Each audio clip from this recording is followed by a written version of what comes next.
Confianza cero o Zero Trust. Hoy hablaremos sobre este tema tan valioso y necesario. Así que confianza cero.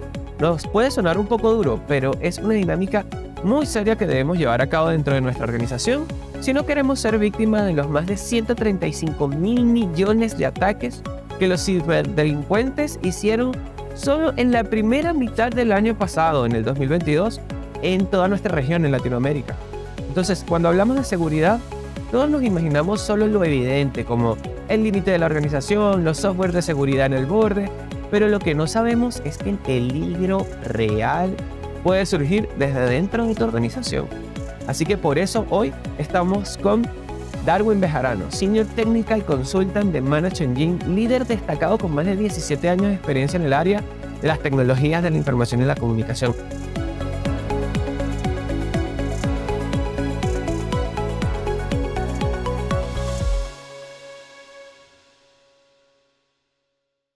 Darwin, ¿cómo estás? Bienvenido a Líderes Tech. Hola, muy bien, muchísimas gracias por estar acá, por la invitación, para hablar un poco más de seguridad y poner un poco más de contexto de qué es esto de Zero Trust. Muy bien, Darwin. Bueno, bienvenido ya en otra oportunidad porque ya has participado en otras ocasiones con nosotros, así que un gusto tenerte aquí nuevamente. Y Darwin, entonces quería preguntarte, para comenzar y dar contexto a esta entrevista, en tu experiencia, más de 17 años de experiencia en el ámbito de la ciberseguridad. Sabemos que venimos saliendo de una pandemia donde lo digital arropó absolutamente todos los negocios. Entonces, claro, se explotó la ciberdelincuencia. En tu opinión, ¿le estamos ganando la guerra a los ciberdelincuentes? ¿O todavía hay mucho que aprender y que implementar en nuestras organizaciones en cuanto a ciberseguridad? Es una batalla constante. Esta mañana leía un artículo de seguridad que me parecía muy valioso y que voy a traer a colación acá en este momento. Hablaba del riesgo que afrontan las organizaciones y hablaba de que el riesgo que afrontan las organizaciones es líquido, ¿sí? Entonces tú echas un líquido y ese líquido se adapta a cualquier recipiente donde lo coloques.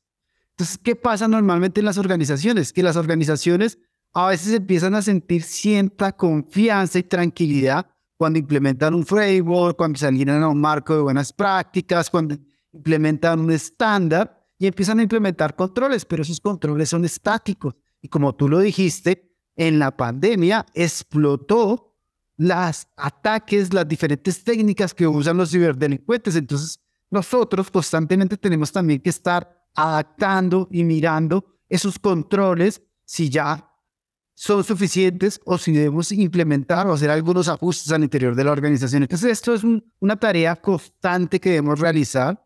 Obviamente, si las organizaciones se quedan estáticas e implementan los controles, seguramente van a perder la batalla, pero si las organizaciones toman esa conciencia de que constantemente tenemos que hacer tareas de investigación, de evaluación de los riesgos, de mirar nuestros controles, de implementar técnicas, tácticas y procedimientos para afrontar los riesgos de seguridad, obviamente vamos a estar quizás un poco más adelante que los ciberdelincuentes.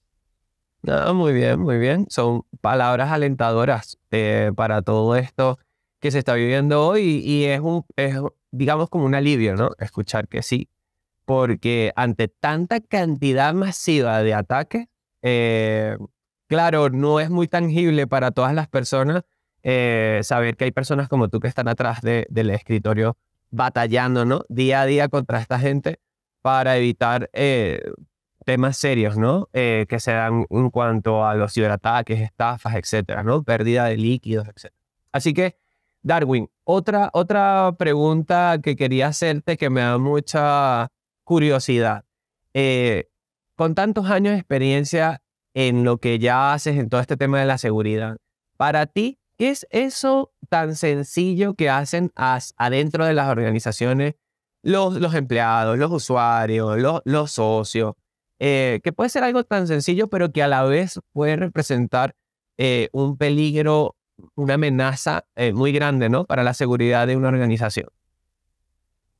Uy, hay muchas cosas que una persona común dentro de una organización puede hacer y que percibe que no representan ningún riesgo ni para ella ni para la organización. Cosas tan sencillas como dar clic en un link de un correo desconocido, ya ahí podemos generar una brecha de seguridad. O temas tan sencillos como quizás colocar un proxy con las credenciales de acceso a nuestro sistema de información. Y de pronto yo soy una persona que atiendo público, entonces cualquier persona puede tomar una foto de eso y ya tienen las credenciales de acceder a un sistema en nuestra organización. Entonces estamos generando brechas muy simples que posteriormente, pues obviamente los atacantes aprovechan esa ingenuidad de algunas personas, esa falta de cultura en ciberseguridad que muchas organizaciones, digamos, no promueven. Anteriormente, la semana pasada estuve en un webinar y parte de la charla que hablaba de ese webinar hablaba de que nosotros desde niños nos formamos en nuestros hábitos, ¿cierto? En nuestros criterios y formamos nuestro carácter. A nivel de ciberseguridad, nosotros en las organizaciones tenemos también que promover una cultura muy parecida a la que adoptamos cuando somos niños. Enseñar a las personas que existen riesgos y qué impactos pueden generar esos riesgos y esas acciones que nosotros tomamos al interior de la organización en nuestros procesos, en nuestra información, en la imagen de la organización y el impacto que pueden dar hacia el negocio como tal. Entonces, digamos que constantemente tenemos que promover y promover y promover esa concientización de manejo seguro de nuestros accesos, de nuestros procedimientos en todas las labores que realicemos dentro de la organización y obviamente también con nuestra vida privada. No compartir información personal en redes sociales, de pronto información donde estudian nuestros hijos, información de nuestros datos personales que pueden facilitar en algún momento que algún ciberdelincuente tome esa información y se aproveche esa información para generar, pues digamos, una conducta inadecuada o un impacto en nuestras vidas como tal. Para colgarme precisamente de lo que decías, Darwin, hablabas de las credenciales, de los accesos, y sí, y bueno, te sorprendería, y a todos los que nos ven, ¿no? Y los que nos siguen, los suscriptores, es sorprendente. El año pasado hicieron un trabajo y sacaron más o menos las contraseñas que colocan las personas, ¿no? En cuanto a las credenciales, porque claro, le tomas una foto, ya tienes la información, pero también sorprendería que las personas tienen hábitos de colocar contraseñas 4 veces 0, 1, 2, 3, 4, o del 9 hacia atrás. Entonces son cosas así como dices tú, bueno, información de acceso a dónde estudian tus hijos, etcétera, etcétera. Colocar como información muy evidente y bueno, causa risa y gracia, pero lo hacen, ¿no? Así que hay que formar y hay que educar, sin duda alguna, como dices tú, para seguir avanzando y dando la guerra en este tema de seguridad. Vale, Darwin, precisamente entonces para montarnos sobre este tema de las credenciales que estás comentando, ¿qué impacto tiene para las organizaciones el mal uso, ¿no? de las credenciales, de los accesos para la organización? Ok, pues tiene impactos importantes, aumenta el riesgo de eventos de seguridad en las organizaciones, también aumenta la exposición de acceso no autorizado a los sistemas de información y obviamente la exposición de la información quizás confidencial de la organización. Quizás, ya que hablábamos de acciones simples que hacían los usuarios, si nos cambiamos un poco de rol y te hago una consulta, una pregunta, ¿cuánto crees tú que se demora, por ejemplo, un atacante en conseguir una contraseña de una persona, por ejemplo, que tenga una longitud de unos 8 dígitos, que use números, letras, minúsculas y mayúsculas? ¿En cuánto logra? Oye, Conseguir un no tengo atacante. idea. Da un No sé, número, o ahí minuto. que tú creas. Un De tiempo. minuto diciendo que tiene muy buen computador. Ok. Si hablamos de una contraseña de 8 dígitos, que normalmente es muy cercano a lo que normalmente establecemos los usuarios, ¿sí? Tenemos números, tenemos letras. Generalmente un atacante se demora 7 minutos en conseguirla. ¿Sí? Está bien. Estuviste cerca, 1 minuto, 7 minutos, bueno, ya sí tiene un computador poderoso, lo puede conseguir. Claro. Pero esto nos sirve para poner un poco en contexto de lo importante que son las contraseñas. Entonces tú hablabas de que las personas colocaban contraseñas consecutivas, números 000, 1, 2, 3, 4, 5, password 1, 2, 3, 4, 5. Entonces, si le facilitamos tanto la vida a los atacantes en esa situación, pues obviamente nuestras informaciones y nuestros sistemas van a ser expuestos gravemente. Aquí es sumamente importante entonces que empecemos a tomar pequeñas acciones. Si por ejemplo a esa contraseña de 8 dígitos le agregamos un símbolo, por ejemplo, ya el atacante no va a tardar 7 minutos, sino quizás 40 en conseguirla. Y si hacemos otra acción de pronto un poco pequeña, si ese atacante ya no tiene 8 dígitos, sino esa contraseña tiene 10, ya por ejemplo el atacante se va a demorar 5 semanas en conseguirla. O si tenemos esos mismos 10 dígitos, incluidos símbolos, quizás le vaya a tomar ya 5 meses en conseguirla. Entonces digamos que esas pequeñas acciones que hacemos obviamente van a ayudar a proteger la organización. Y acá es sumamente importante pues profundizar en la cultura de las personas y hacer visible y claro el impacto que puede surgir de la exposición o el trabajo inadecuado de esas contraseñas en la organización. Entonces por eso es sumamente importante que las organizaciones minimicen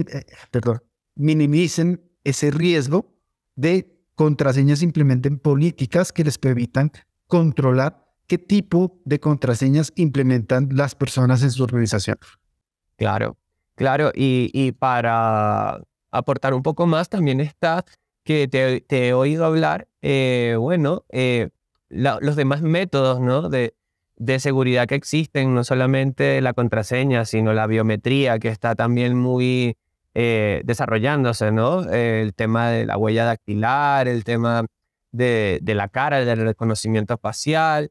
Y es allí donde intentamos tratar de protegernos más, pero bueno, si cometemos errores muy sencillos, muy básicos, creo que, como dices tú, se lo ponemos muy fácil a los atacantes, ¿no? Así que, Darwin, mira, montándonos sobre este tema de las credenciales, es bueno ya darle paso a lo que es este modelo de Zero Trust, ¿ok? En donde, como comenzamos el programa, hablamos de cero confianza. El concepto puede sonar duro, como lo habíamos dicho antes, pero creo que es la mejor manera cuando hablamos de ciberseguridad, cuando hablamos de seguridad, estar 100% seguros sobre algo. Y para eso hay que tener cero confianza. Así que explícanos a todos cuáles son los aspectos más relevantes de este modelo de Zero Trust que se aplican hoy en día en las organizaciones a través de ManageEngine. Claro, hagamos una analogía muy sencilla. Si volvemos por allá a la mitología, donde hablaban, por ejemplo, de la batalla de Troya y el caballo de Troya, entonces teníamos una ciudad, Troya, que ya estaba conquistada, ¿cierto? Que estaba cercada, que tenía ciertos mecanismos de seguridad. Y entonces, pues llegaron el ejército opositor y dijo, no, ya nos rendimos, tenemos este presente, e ingresaron ese presente. Y dentro de ese presente, pues obviamente estaban unos soldados que posteriormente ayudaron a acabar con los centinelas y abrir el paso para que pudieran las otras personas entrar y derrocar, digamos que ese proceso. Entonces, digamos que esa batalla fue así. Entonces, ¿qué es lo importante acá? Lo importante acá es que normalmente las organizaciones implementan muchos mecanismos de controles en sus redes. Entonces, tenemos autenticación, tenemos de pronto firewalls, tenemos detectores de intrusos, tenemos muchos sistemas al interior de una organización que están mirando qué ataques o qué procesos de seguridad se disparan para evitar que seamos víctimas de algún ataque. Pero, ¿qué pasa cuando ya estamos dentro de la organización? Que esas políticas o esos controles se relajan un poco. Entonces, yo ya, como ya estoy autenticado dentro de la organización, pues ya cuando necesito acceder a un sistema o a una información, pues ya me dan el acceso sin que van que efectivamente ese acceso lo estoy solicitando yo. Quizás yo dejé mi computador desbloqueado y llegó una persona y es la que está haciendo esa solicitud, pero como no validamos, le dimos el acceso. Entonces, ese Zero Trust, básicamente, como tú lo dices, es confianza cero. ¿Y qué quiere decir esto? ¿Cuál es el pilar principal de ese confianza cero, que yo no confío nunca, sino siempre valido antes de otorgar el acceso. Y acá existen algunos parámetros importantes que debemos tener en cuenta. Entonces nosotros validamos la identidad, ¿cierto? Para dar el acceso. Esta persona está diciendo que es Darwin. ¿Yo cómo compruebo que efectivamente es Darwin? Entonces Darwin puede darme información de algo que él sabe, ¿sí? Él sabe su contraseña, él sabe de pronto unas preguntas de seguridad y sabe sus respuestas, pero Darwin también puede tener algo, ¿sí?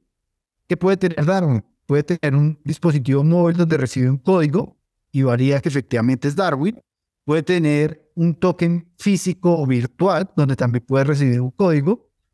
Puede tener una tarjeta. Puede tener un dispositivo móvil con una aplicación para hacer una autenticación. O puede ser algo físico, que es Darwin. Entonces, como tú lo decías, la huella dactilar, el rostro, el iris, diferentes mecanismos. Entonces, básicamente esa identidad debo llevarla a un segundo nivel y tener otras formas de identificar a mi persona, no solo quedarme con el usuario y la contraseña. Y acá en el modelo Zero Trust aparece algo también que es sumamente importante, que es el contexto. Cuando hablamos del contexto, cuando yo estoy pidiendo un acceso a un sistema, entonces hablamos de que el contexto tiene que ser un poco más amplio y no solo basarme en que si Darwin está pidiendo el acceso, pues le doy el acceso, sino validar algunos componentes o algunas características adicionales. ¿Qué podemos validar allí de forma adicional? Validar la red, validar el dispositivo, validar quizás el comportamiento del usuario y validar qué postura tenemos hacia Darwin en temas de seguridad, qué perfil le tenemos creado a ese usuario y bajo qué parámetros actúa este usuario normalmente. Entonces te pongo un ejemplo.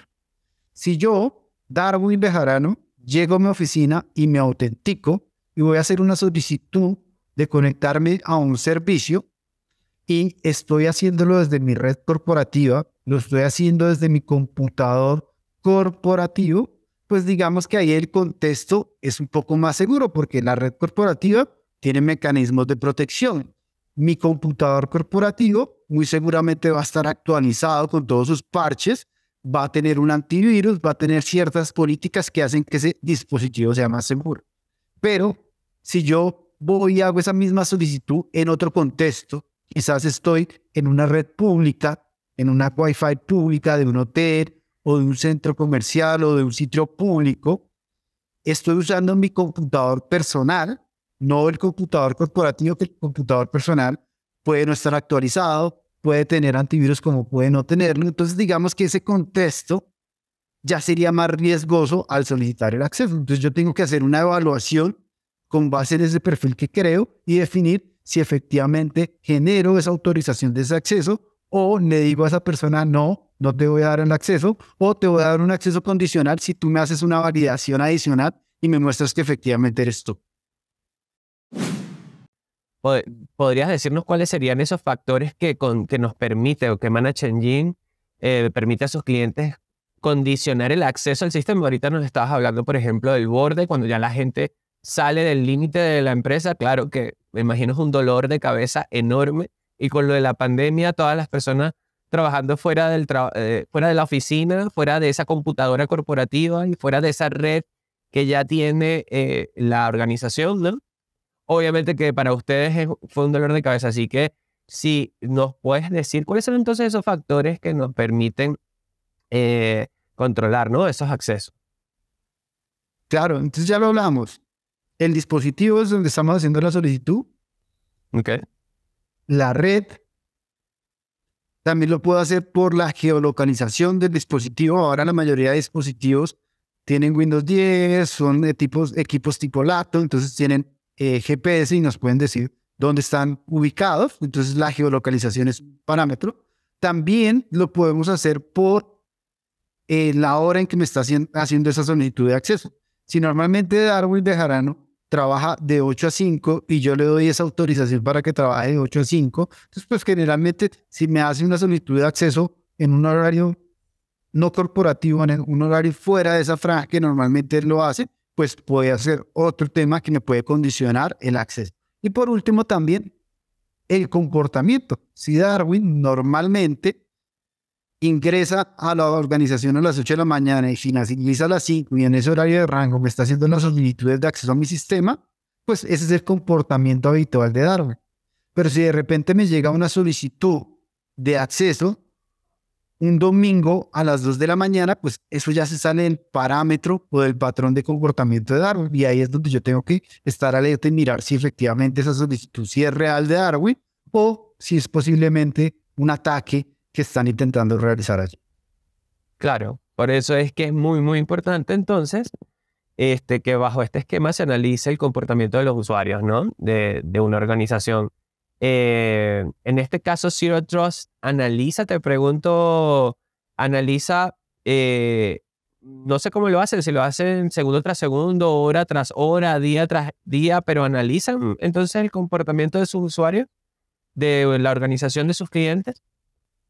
Claro, digamos que tenemos que apoyarnos en diferentes tecnologías que han salido y que han estado evolucionando pues diferentes verticales en diferentes industrias. Entonces hablamos acá de la inteligencia artificial y hablamos acá del machine learning, ¿sí? Son dos tecnologías que nos ayudan, en este caso puntual cuando hablamos de Zero Trust, a entender cómo es el comportamiento habitual de mis usuarios y con base en eso crear perfiles de cómo se comporta ese usuario, ¿sí? Entonces, normalmente, ¿qué van a hacer ellos? Inicialmente van a escuchar, ¿sí? Van a aprender cómo es tu comportamiento, ¿sí? Y con base en ese aprendizaje van a crear un perfil y te van a asignar un score.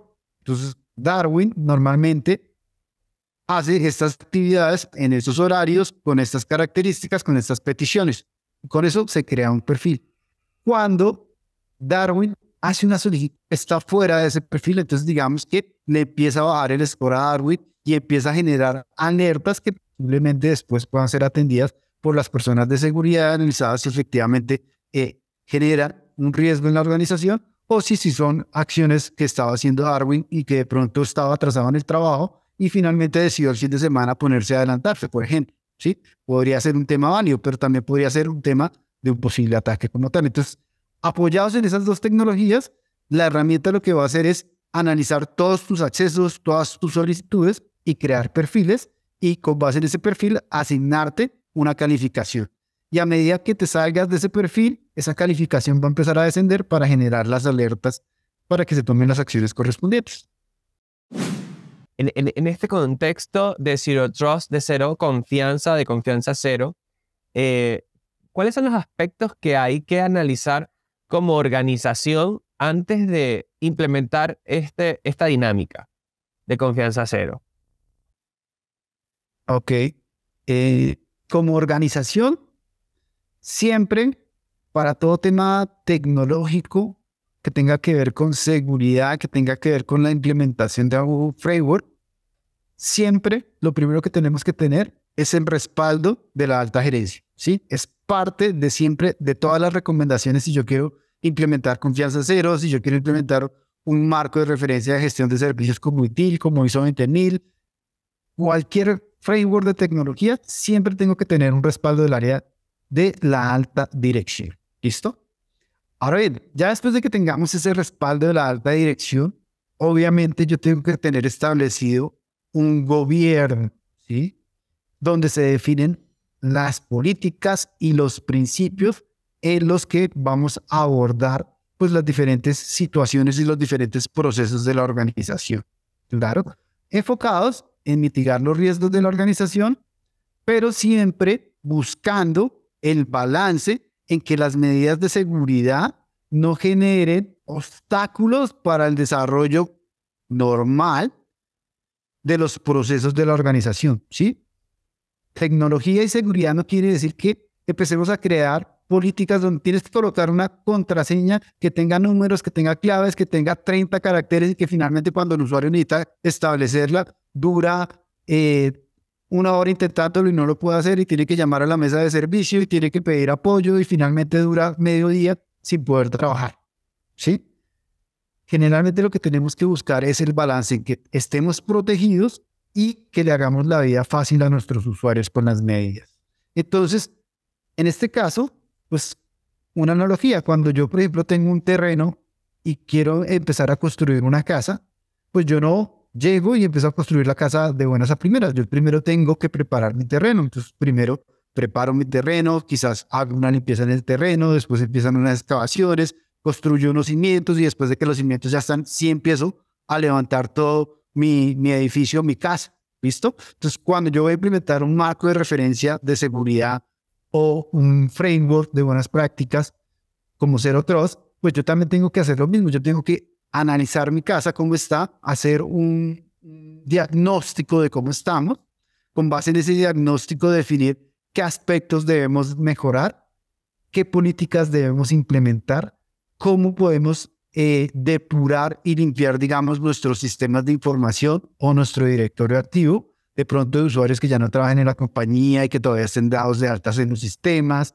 usuarios que todavía Precisamente estén de creados. eso, de que te quería preguntar, disculpa Darwin, pero justamente de eso, porque ¿cuáles son esas debilidades entonces a tratar? Porque me parece bien interesante lo que acabas de decir, no es simplemente llegar y colocar una dinámica, ¿verdad? Un proceso de Zero Trust, sino primero hay que analizar y ver qué es lo que se tiene que hacer. ¿Cuáles son esas debilidades que se tienen que tratar antes de implementar este Zero Trust? Entonces, debilidades, quizás falta de políticas, no tenemos unas políticas claras, por ejemplo, una política sencilla como cuál debe ser la política de contraseñas que debe cumplir mi contraseña, ¿sí? No tenemos una política de limpieza o depuración de nuestro directorio activo, ¿sí? Entonces, mis usuarios, yo siempre comparo el directorio activo de las organizaciones como la agenda telefónica de tu celular. Tú lo que haces normalmente es, conocí a tal persona, agrego el contacto, y agregas y agregas y agregas y agregas, pero muy rara vez te pones en la tarea de decir, ya con esta persona hace como 5 años no hablo, ya no tenemos contacto, no tenemos relación, voy a eliminarlo. Es muy raro que hagamos esta tarea en el celular. Entonces, eso mismo pasa en las organizaciones. Mi directorio activo o mis sistemas de información constantemente son configurados o parametrizados nuevos accesos, nuevos usuarios, pero también la dinámica de la organización es que las personas cambian. Algunos crecen en la organización y toman otras responsabilidades y ya de pronto no necesitan acceso a ese sistema. Algunos consiguen unas nuevas oportunidades en otras compañías y toman rumbos diferentes. Algunos renuncian, algunos no siguieron el ritmo de la organización y fueron despedidos. Entonces, todas esas personas y toda esa dinámica en un periodo de tiempo genera que existan algunos accesos allí que debamos depurar y que debamos cerrar, porque eso nos representan brechas de seguridad. Entonces, primero, establecer políticas, hacer depuración de nuestros sistemas y dejar efectivamente los accesos correspondientes de los que se necesitan para las operaciones y para las personas que tenemos activas en la organización, establecer roles, ¿cierto? Donde yo defina, bueno, tú vas a tener acceso a este sistema, pero tú vas a tener acceso donde solo vas a poder consultar o donde solo vas a poder agregar este parámetro o este atributo. No vas a tener un acceso como administrador o como una persona con ciertos privilegios que pueda hacer cambios sobre el sistema. Establecer también esos roles y asignar esos roles, obviamente, adecuadamente, es parte de las cosas que también debemos definir y establecer en políticas antes de implementar una herramienta o un marco de referencia como el Zero Trust, porque si implementamos el marco y no hemos corregido los errores de base que tenemos, muy seguramente pues vamos a seguir siendo víctimas de eventos de seguridad que creemos que ya los tenemos controlados, pero que en realidad son parte de vicios previos que ya tenemos en nuestra organización. Claro. Y precisamente eso que nos dices, este marco, para implementar este marco, para hacerlo carne, de los que nos estén oyendo, los tomadores de decisiones, dicen, ok, está bien, pero tú mismo lo decías, a veces no sabemos ni siquiera colocar una política de contraseña, ¿no? Ahí es cuando uno dice, bueno, vale, entonces mi proveedor es el experto, ¿cierto? Bajo tus ojos, 17 años de experiencia, Darwin, ¿cuáles son entonces esas características indispensables que tú le podrías decir hoy a todas estas personas que deben tomar una decisión de seguridad en sus empresas para poder implementar esas características indispensables para poder implementar un marco de seguridad como Zero Trust? Para para que les hagas carne la situación y los puedas ayudar a tomar una decisión. Ok, entonces, cuando ya estamos hablando de que queremos llevar a realizar la implementación de un modelo Zero Trust en mi organización, debo tener en cuenta aspectos como la estandarización. Cuando me refiero a la estandarización, por ejemplo, cuando yo doy de alta a un usuario, llegó el área de recursos humanos, hizo su proceso de reclutamiento, seleccionó y contrató unas nuevas personas que necesitamos para un nuevo proyecto, ¿sí? Esas personas tienen que darse de alta en la organización. Cuando yo hablo de estandarizar, quiere decir que se creen bajo unas políticas y unos principios que yo ya tengo claramente definidos, donde defina qué roles tienen, qué accesos tienen, qué características deben tener, qué políticas de seguridad deben tener, para que quede obviamente estandarizado. Entonces, un primer punto importante es definir esos procesos de estandarización y obviamente tener herramientas que nos ayuden a que en el día a día esos mecanismos de estandarización se ejecuten de forma correcta. También debemos tener delegación. ¿Qué quiere decir eso? Normalmente, nuestros equipos de TI no son muy grandes en las organizaciones, por lo menos en la región. En Latam, generalmente los equipos no son muy grandes y tienen hartas responsabilidades, más responsabilidades de las que deberían tener. Entonces esas personas se encargan de crear un usuario en el directorio activo, de administrar los servidores, de administrar la red, de atender incidentes, de hacer un sinnúmero de tareas que generalmente pues demandan bastante tiempo. Entonces a veces esas personas, digamos que en su día a día de estar resolviendo todos los requerimientos que tienen, pues se olvidan de su labor primordial, que es la de ser administradores y la de empezar a implementar controles y buenas prácticas en sus sistemas, en sus herramientas, en sus plataformas. ¿Listo? Entonces yo debo implementar procesos de delegación. ¿Qué quiere decir esto? Que yo pueda, por ejemplo, si tengo una operación de servicio al cliente que es atendida por 100 personas y el líder de esa operación de servicio al cliente constantemente me reporta, ven, tengo problemas porque mis usuarios se bloquean, porque las contraseñas no le funcionan y no pueden acceder al sistema. Y lo que está pasando es que mis agentes duran medio día sin poder acceder y pues no están siendo operativos, están siendo productivos en ese mediodía. Entonces, si por ejemplo, esa solicitud llega a mi equipo de TI y mi equipo de TI en su día a día atendiendo incidentes, administrando, implementando proyectos, haciendo ventanas de mantenimiento, pues obviamente esa solicitud de que hay un usuario bloqueado, pues generalmente no va a tener una prioridad tan alta. Entonces, para ellos es una tarea con una prioridad baja y la ejecutan cuando tengan disponibilidad de tiempo. Eso de cara a la operación, pues va a repercutir en que ese recurso va a estar inoficioso un periodo de tiempo. ¿Cuánto? 1 hora, 2 horas, mediodía, dependiendo ya la dinámica de cada organización.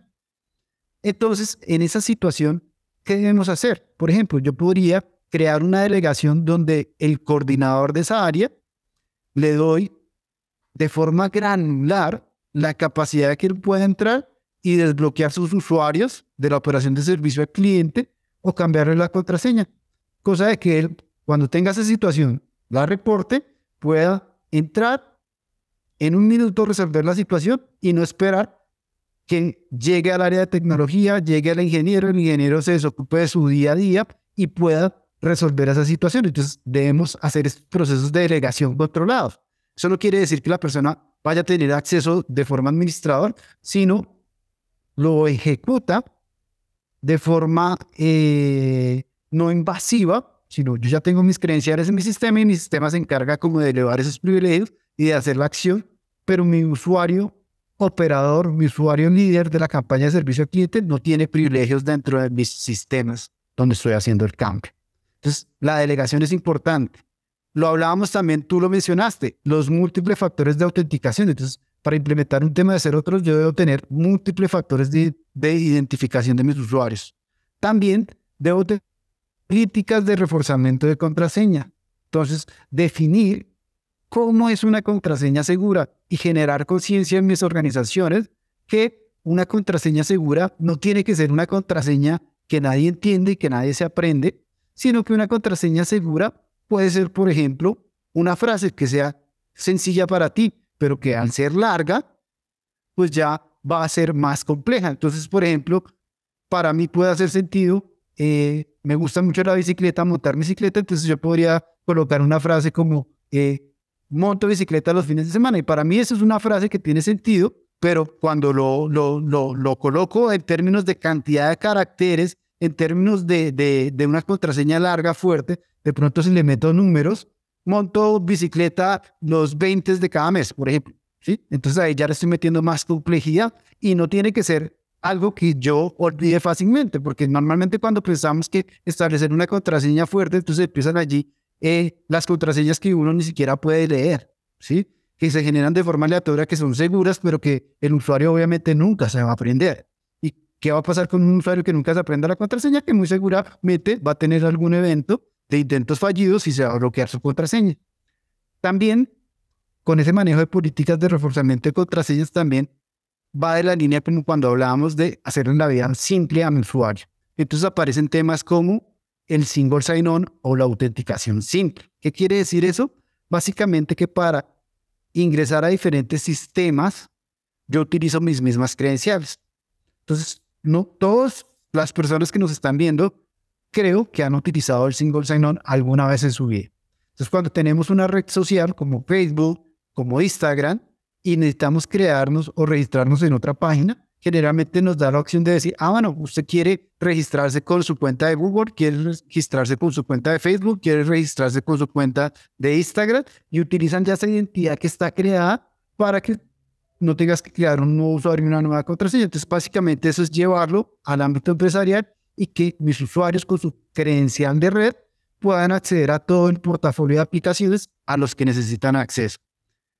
Establecer temas de acceso condicional, como lo mencionábamos inicialmente, y tener en cuenta pues todo el contexto de ese acceso condicional, hacer el análisis del comportamiento de mis usuarios y obviamente tener reportes de auditoría, estar monitoreando y auditando que todos los procesos se hagan de acuerdo a como los tenemos planeados. Y si tenemos, digamos, algún parámetro que no está coincidiendo, pues podamos tomar las medidas correspondientes. Digamos que en términos generales, si implementamos esas opciones, podemos empezar a tener éxito al tener un modelo Zero Trust en cualquier organización.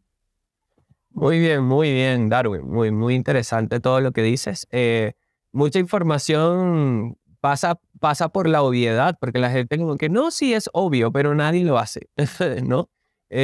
Como desde lo que estamos hablando, ¿no? De crear una contraseña, yo creo que todos te pueden decir, yo sé que una contraseña tiene que ser fuerte, pero pasan cosas como las que ya hemos hablado, ¿no? A la hora de realizarla.